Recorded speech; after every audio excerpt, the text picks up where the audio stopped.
Hey everybody, Aaron Bishop here with another Bishop's Blurb.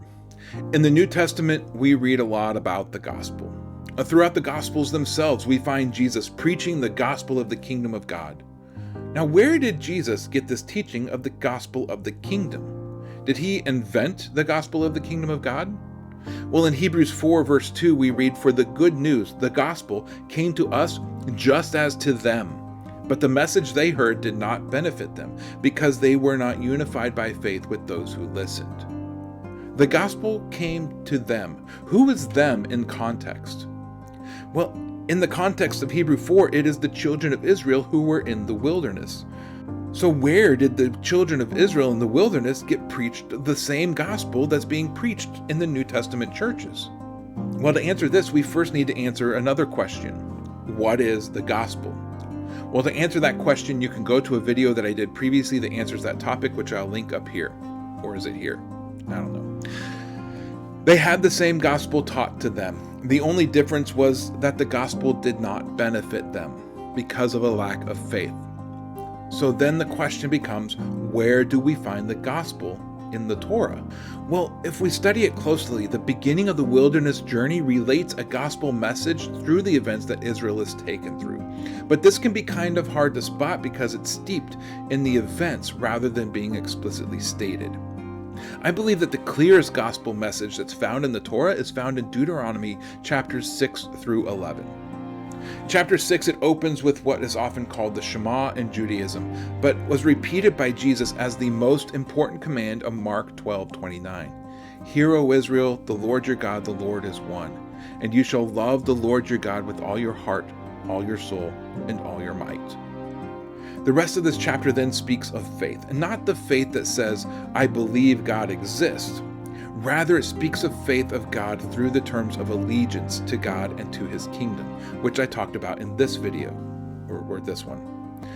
Faith in God in this context speaks of belief that God's promises and power are real, and he has the ability to accomplish what he has said that he will do, which then results in a faithful response to God's directives, responding to his word and his voice in obedience as he has said.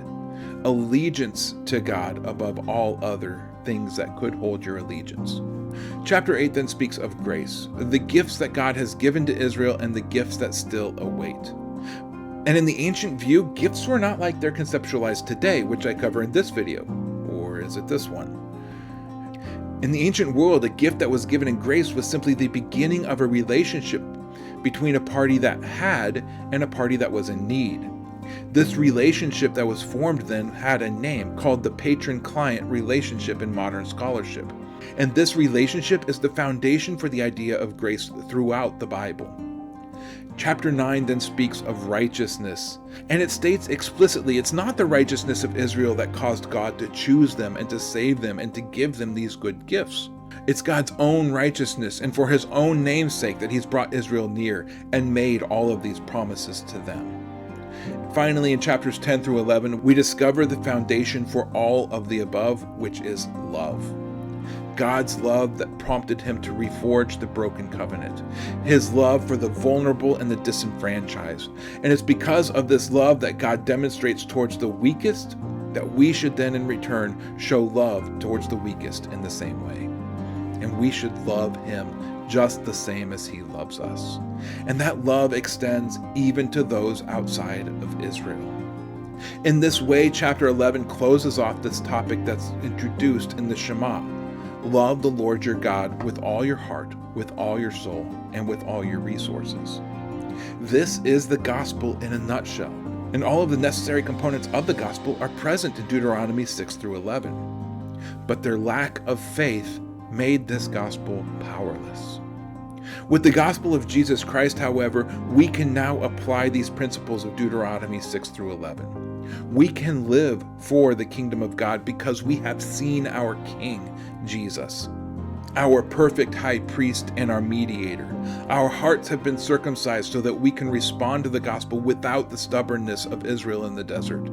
And sin and death have been defeated. All of these obstacles have been moved out of the way so that now we can respond in true faith. And it's in this way that the gospel of Jesus is different than the gospel of the kingdom that was preached to Israel in the wilderness.